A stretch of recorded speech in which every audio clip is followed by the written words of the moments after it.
question comes from The Guardians 777. How many planets do they visit in the other Star Wars movies? Aha! Finally, the follow-up. Thanks for asking.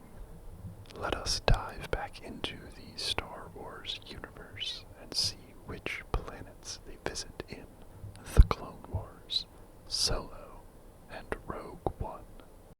As a reminder, the series has already been to Tatooine, Alderaan, both the Death Stars, Yavin 4, Hoth, Dagobah, Bespin, Sullust, Endor, Naboo, Coruscant, Kamino, Geonosis, Utapau, Kashyyyk, Maikito, Felucia, Cato Nemoidia, Salokami, Mustafar, Polis Massa, Jakku, Ilum or Starkiller Base, Takodana, Hosnian Prime, Dakar, Ahch-To, Cantonica, Crate, Exegol, Cinta Glacier, Agent Kloss, Pasana, Kijimi, and Kefbir.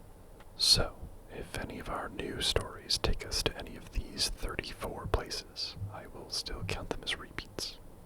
And so we begin with Star Wars, The Clone Wars, the film. The first planet we see, as ever, is Tatooine, where Jabba the Hutt's child is kidnapped. We then cut to our main characters, Anakin and Obi-Wan, fighting on Christophsis, the first of two new planets in this movie. We then travel to Teth to rescue Jabba's child. Finally, we return to Coruscant for a new total of 36 planets. Next up is Rogue One, a Star Wars story. We begin on the planet of Lamu in a sort of prologue. We then jump to the present with our main character already on Walbani. Meanwhile, elsewhere in the galaxy, we meet our other main character currently negotiating for some information on Kafrene Station, our first new space station in some time. We get a brief glimpse at the original Death Star still under construction before we set off to Jeddah. After rescuing Jin from Walbani, we return to the secret rebel base on Yavin 4 for a meeting with the heads of the Rebel Alliance. They dispatch the heroes to Edu, our next destination. We get a brief glimpse at Mustafar again before making our final journey of the film to Scarif. That brings our totals up to 41 planets and 3 space stations, with one more film to go. Finally, Solo, a Star Wars story. As the title tells, this story follows the origins of the famed smuggler Han Solo. We first meet him on his homeworld, Corellia. Much of the first act of the movie takes place here, but after a brief time skip, we rejoin Han in combat on the planet Mimban, serving as a corporal in the Imperial Navy. It isn't long before he deserts and joins up with a criminal gang that takes him to Vandor. After that job is botched, the crew heads to Kessel, part of the famed Kessel Run, to take on their next heist. As part of the run, the crew lands on Savareen to deliver the stolen goods, and most of the rest of the film takes place here. The final location we see is Numidian Prime, where Han meets back up with Lando in order to win the Millennium Falcon from him in a game of Sabacc. That's 6 brand new planets, which brings our total to 47 different planets and 3 different space stations visited across all 12 Star Wars feature films. Thanks for that great question. This next question comes from C. George. How many different variations of the US flag have there been? Oh, historical question. Very nice. I know we've had a few over the years, but let's take a look at just how many we've had. Very quickly, for those of you that might not know, the United States has, since the year 1818, added a new star to its flag each time a new state joins the Union. These stars are adopted officially on July 4th, our Independence Day, the year following that state's addition, which means that in some years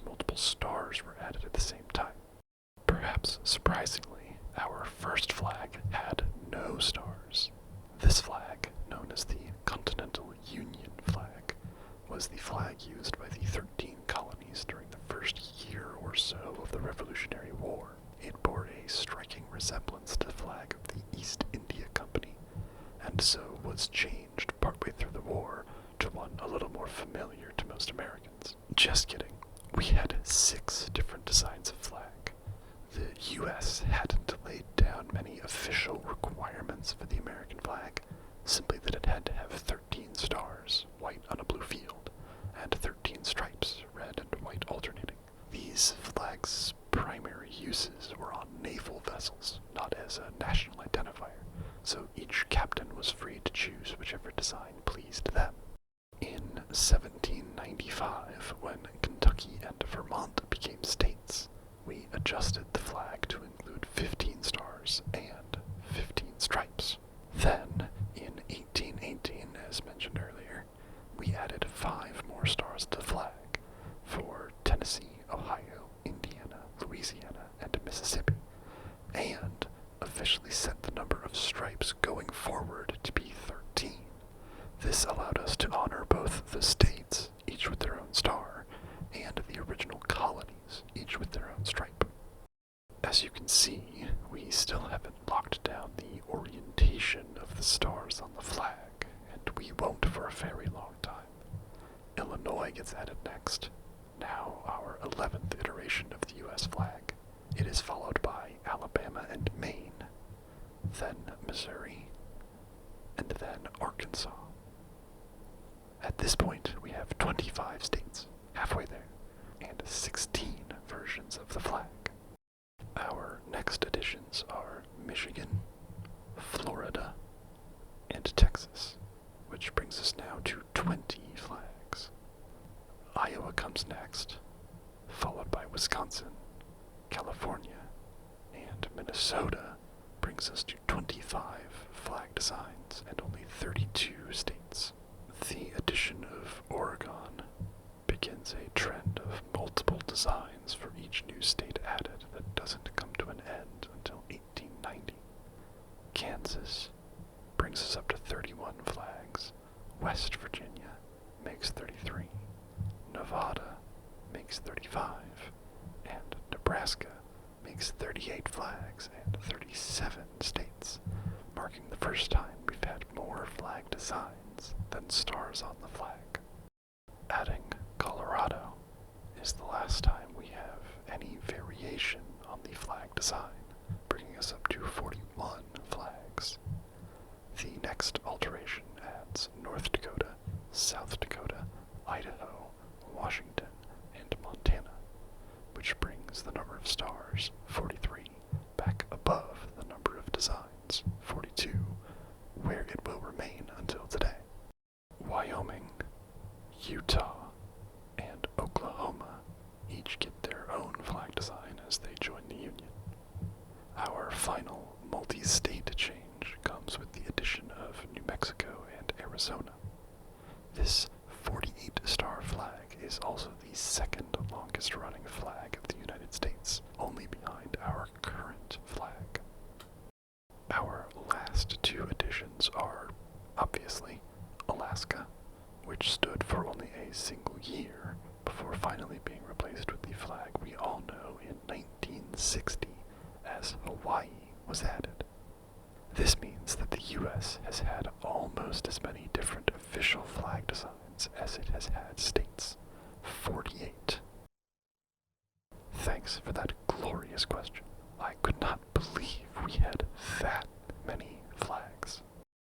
This question comes from Ash. Which Pokémon move has been a TM for the longest? Oh, that is a fun question. Let's find out. For those that do not know Pokemon very well, TM stands for Technical Machine. They were originally one-time use items that were used to teach Pokemon new moves, usually ones that they would not otherwise learn. Modern Pokemon games have made them reusable, but they are otherwise still the same. The first generation of Pokemon games had only 50 TMs. The most recent generation, Generation 9, has 229. So, if any TMs have been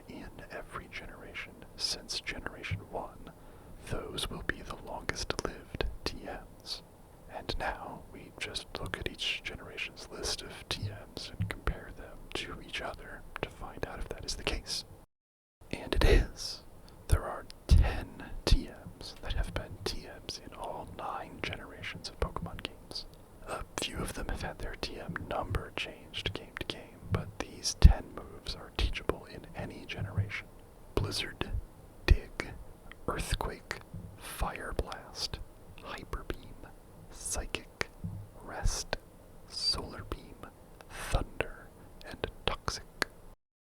Now, starting in Generation 7 with Let's Go Pikachu and Let's Go Eevee, there have been alternate TM lists for different games within the same generation. It is possible that some of these moves are not TMs in one game, but are TMs in another. If we are instead looking for which moves have been TMs in every game, we lose Dig in Sun and Moon, and we lose Blizzard, Earthquake, Fire Blast, Psychic, Thunder, and Toxic in Sword and Shield. As of this recording, Legends CA has not come out, so I do not know how that game's TM list will affect these results. In any event, with those TMs removed, we are left with Hyper Beam, Rest, and Solar Beam, the only 3 moves to be TMs in every Pokemon game. Thanks for that fascinating question. Thank you again to The Guardians 777, C. George, and Ash. If you would like to have your question answered in a video, leave it in a comment below this one. If you would prefer to ask your question a little more privately, you can email me your question at questionsandasmr@gmail.com. Don't forget to like and subscribe for more questions like these every week. Thanks again for listening.